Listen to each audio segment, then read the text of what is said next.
आगरा की सभी सम्मानित जनता को प्यार भरा नमस्कार।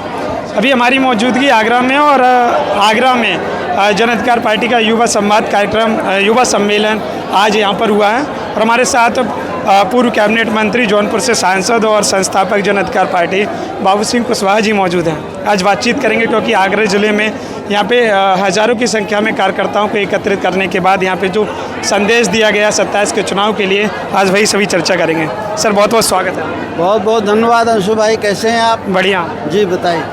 आज का युवा संवाद कार्यक्रम से क्या संदेश देना चाहते हैं आगरा की पब्लिक को? हज़ारों की संख्या में यहाँ पर लोग एकत्रित हुए हैं। आज जो हमारा यूथ के संवाद का कार्यक्रम था, तो हम अपने बच्चों से और उनके माँ बाप से हमने यही कहा है कि हमें अपने बच्चों को जागरूक करना है, बच्चों को भी जागरूक रहना है और जहाँ से बच्चे नहीं आए, माँ बाप आए हैं, उनको अपने बच्चों को जागरूक करना है कि अगर देश में हक अधिकार लेना है, अपने हिस्से की नौकरियाँ, जल जंगल ज़मीन, विकास अगर हमें हासिल करना है तो हमें जागरूक होना होगा, अपनी मर्ज़ी की सरकार बनाना होगा।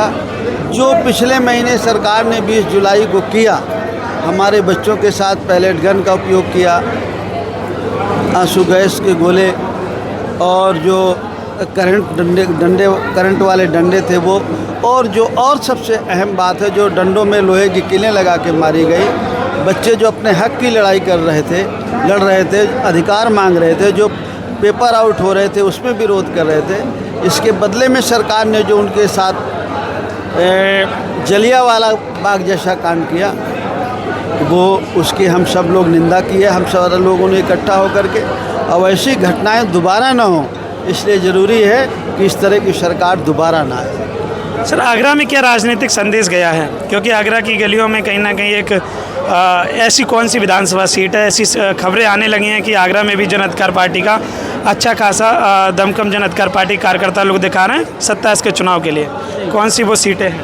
देखिए, मैं तो समाजवादी पार्टी के सिंबल पर लड़ा हूँ और मैं समाजवादी पार्टी के सिंबल पर एमपी हूँ। बाकी जो जन अधिकार पार्टी के बारे में जो और बातें डिटेल से आपको जाननी हैं तो राष्ट्रीय अध्यक्ष जी हैं सुकन्या जी, आपको उनसे बात करनी पड़ेगी। लेकिन ये है कि हम सभी साथियों को कह रहे हैं कि आप लोग मेहनत करिए। आपको अगर हिस्सेदारी भी हासिल करना है तो आप मेहनत करेंगे, लोगों को अपने साथ जोड़ेंगे, किसी को जिताने का काम करेंगे तो कोई आपको जिताने का काम करेगा। और अगर आप मेहनत नहीं करेंगे, आपके साथ लोग नहीं हैं, तो आपको कोई नहीं पूछेगा। सर एक बात और है, जंतर मंतर की जो आपने बात कही है, अभी और भी जगह ऐसे आंदोलन चल रहे हैं, झारखंड में और काफ़ी जगह पे है। अगर बातचीत करना चाहें 2027 में, क्या इसका फ़र्क पड़ने वाला है 27 के चुनाव में? देखिए, बड़े पैमाने पर जो जैन जी है, जो हमारे बच्चे हैं, वो जागरूक हो रहे हैं, इकट्ठा हो रहे हैं। जो उनके इन 12 सालों में 13 सालों में जो उनका शोषण हुआ है, जो रोज़गार दिन पर दिन घटते गए हैं, 78% सरकारी नौकरियां कम हो गई हैं, 48% प्राइवेट नौकरियां कम हो गई हैं। ये सब बच्चे समझ गए इस बात को। तो आप देख नहीं रहे हैं, जूनियर हाई स्कूल का बच्चा खड़ा हो जा रहा है, इंटरमीडिएट के बच्चे खड़े हो रहे हैं। अब बच्चे खड़े हो रहे हैं, अब बच्चों से कोई झूठ नहीं बोल सकता।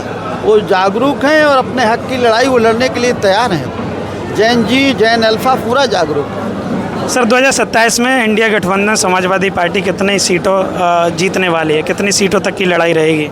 देखिए, हम ये जानते हैं कि उत्तर प्रदेश में निश्चित तौर पर सरकार बदलेगी और मजबूती के साथ हम लोग सत्ता में आएंगे। चलिएगा सर, बहुत बहुत धन्यवाद आपका, आपने कीमती समय दिया। बहुत बहुत धन्यवाद। तो आपने देखा हमारे साथ जन अधिकार पार्टी के संस्थापक बाबू सिंह कुशवाहा जी मौजूद थे और 2027 के चुनाव के बारे में कहीं ना कहीं पूरी खुल के चर्चा की है कि 27 में कहीं ना कहीं इंडिया गठबंधन की सरकार बनती हुई दिख रही है। पर जन अधिकार पार्टी के कार्यकर्ताओं में उत्साह है। आगरा के अंदर कहीं ना कहीं हज़ारों की संख्या में युवा संवाद जो कार्यक्रम में युवा लोग एकत्रित हुए और उसके बाद यहाँ पर जो संदेश दिया गया उससे कहीं ना कहीं ये कयास लगाए जाएंगे 2027 के चुनाव में। आगरा में कहीं ना कहीं एक बड़ी हलचल पैदा होने वाली है। क्योंकि जन अधिकार पार्टी के एक एक कार्यकर्ता जगह जगह पर कहीं ना कहीं अपने कार्यक्रम लगाए हुए हैं और जब कुशवाहा जी का आगमन हुआ तो कहीं ना कहीं राजनीतिक समीकरण तो बदलने ही वाले हैं। आप बताइएगा आपको क्या लग रहा है आगरा जनपद में क्या रहने वाला है 2027 के चुनाव के बारे में। बहुत बहुत धन्यवाद।